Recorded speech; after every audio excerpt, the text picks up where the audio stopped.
Hello everyone, my name is Anil and welcome back my YouTube channel maths by Anil Singh Rajput.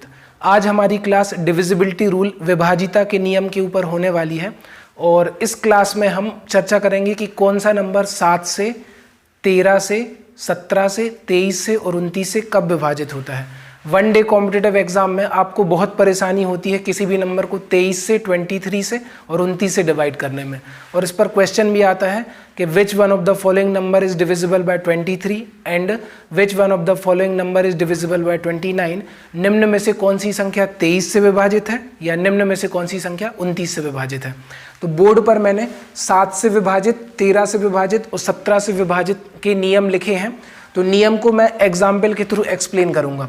जैसे मेरा number है, आप देखिए 7 से विभाजित करने के लिए मैंने नंबर लिया 16,807। 16,807।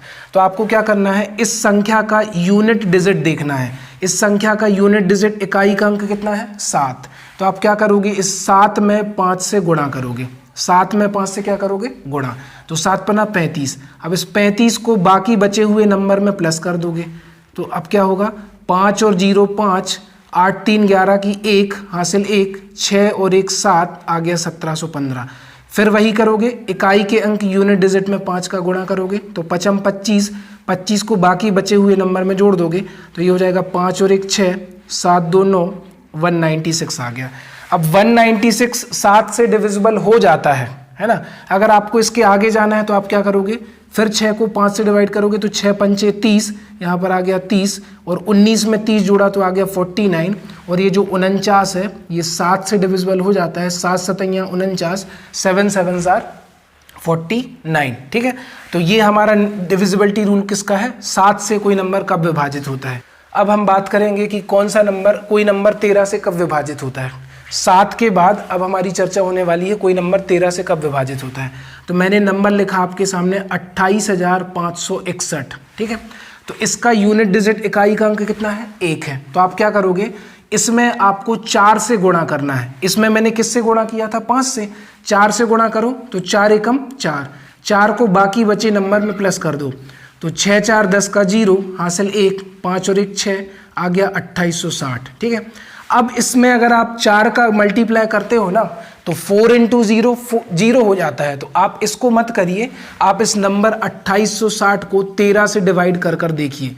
तो 13 एकम 13, 13 दूनी 26, बचा 2, 13 दूनी 26, 220 बार विभाजित हो जाएगा। ठीक है, इसके बाद हम नेक्स्ट बात करेंगे 17 से विभाजित। तो जैसे हमने आपके सामने संख्या लिखी 14,552, 14,552। तो इसमें आप क्या करोगे, इसका यूनिट डिजिट 2 है तो आपको इसमें 12 से इंटू करना है।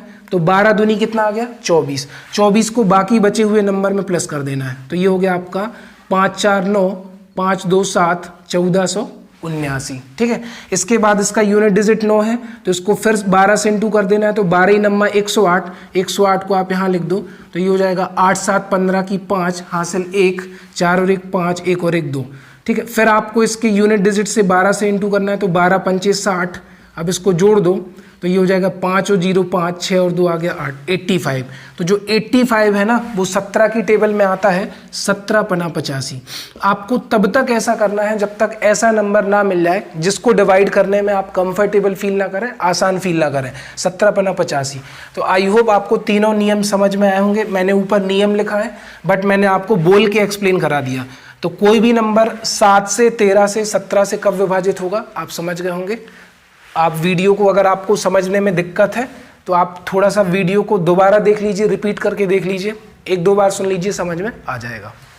7, 13 और 17 के विभाजिता के नियम डिस्कस करने के बाद हम बात करेंगे 19 का नियम, 23 का नियम और 29 का नियम। ठीक है, मैं पहले ही आपको बता चुका हूँ कि एग्जाम में क्वेश्चन आता है कि कौन सा नंबर 23 से कब विभाजित होगा, कौन सा नंबर 29 से कब विभाजित होगा। बहुत ही इंपॉर्टेंट है, तो ध्यान से देखिए। जैसे मैंने आपके सामने नंबर लिखा 23 से विभाजित, तो आपको क्या करना है कि इसके यूनिट डिजिट इकाई के अंक में 7 से गुणा करना है। 9 7 63, 9 7 63। बाकी बचे हुए नंबर में आपको 63 को जोड़ देना है। तो ये क्या हो जाएगा, 4 और 3 7, 6 और 1 7, 2277। फिर इसके इकाई के अंक में आपको 7 से गुणा करना है। तो 7 7 49, 49 को बाकी बचे नंबर में जोड़ देना है। 9 7 16 की 6 हासिल 1, 4 2 6 और 1 7 276। अब फिर इकाई के अंक में आपको 7 से गुणा करना है, तो 6 7 42, तो ये नंबर हो गया 7 2 9, 4 और 2 6, आपको नंबर मिला 69 69। और 23 का पहाड़ा अगर आप 3 बार पढ़ेंगे ना, 23 तिया 69, तो आपका नंबर 3 बार विभाजित हो जाएगा। 29 में नियम क्या करता है कि इकाई के अंक यूनिट डिजिट में हम 3 से गुणा करते हैं। तो देखो 7 तिया 21, 21 को बाकी बचे नंबर में जोड़ दो, तो ये हो जाएगा आपका 2 और 1 3, 9 2 11 की 1 हासिल 1, 7 और 1 8, कितना आ गया 2813। ठीक है, फिर इसका यूनिट डिजिट 3 है, फिर इसमें 3 का गुणा करो, 3 3 का 9, बाकी बची संख्या में जोड़ दो, तो ये हो जाएगा 9 और 1 10, 8 और 1 9, 290। और 29 का पहाड़ा आप 10 बार पढ़ो, 29 दहम 290 है ना, तो ये 29 से विभाजित हो जाएगा। और ये प्रक्रिया आपको तब तक दोहरानी होती है जब तक आपको ऐसा नंबर ना मिल जाए जो कि हमारी दी गई संख्या से विभाजित हो जाए। ठीक है, अब हमारा नियम है 19 से विभाजित, तो आप क्या करोगे, इसके इकाई के अंक में 2 से गुणा करोगे, तो 2 1 2, यहाँ पर 2 लिख दो, 2 को बाकी बची संख्या में जोड़ दो, तो 2 और 1 3, 8 0 1083 आ गया। फिर इसके इकाई का अंक 3 है, तो आपको फिर 3 में 2 जोड़ना है, तो 3 दूनी 6 आ गया। ठीक है, 108 में 6 जोड़ा तो आ गया 114। अब अगर आपको 19 का पहाड़ा आता है ना, तो 19 छक्के 114 होता है, 19 6 आर 114। ऐसा आपको तब तक करना है जब तक मतलब आपको ऐसा नंबर ना मिल जाए जिसमें आप भाग देने में सक्षम हो। ठीक है, तो बहुत ही इंपॉर्टेंट रूल्स थे, बहुत ही इंपॉर्टेंट है, आपको एक बार याद रखने हैं। देखो मैंने क्या बताया, 7 के केस में इकाई के अंक में 5 से गुणा करते हैं, 13 के केस में 4 से करते हैं, 17 के केस में 12 से करते हैं, 19 के केस में 2 से करते हैं, 23 के केस में 7 से करते हैं और 29 के केस में 3 से करते हैं। बाकी का नियम सेम है सबके साथ, बस आपको ये नंबर याद रखने पड़ेंगे। ठीक है, मैंने कैसे याद रखा, 7 पन्ना 35, 13 चौको 52, ऐसे करके 19 दूनी 38, 23 सत्ते 161, 29 तिया 87 और फिर 17 गुणित 12, ये नंबर आपको याद रखने हैं। नियम बहुत आसान है। और आज की क्लास खत्म करने से पहले मैं आपको एक कहानी सुनाने वाला हूँ, तो प्लीज़ उस कहानी को ध्यान से सुनिएगा कि भगवान से बड़ा भक्त को क्यों कहा जाता है।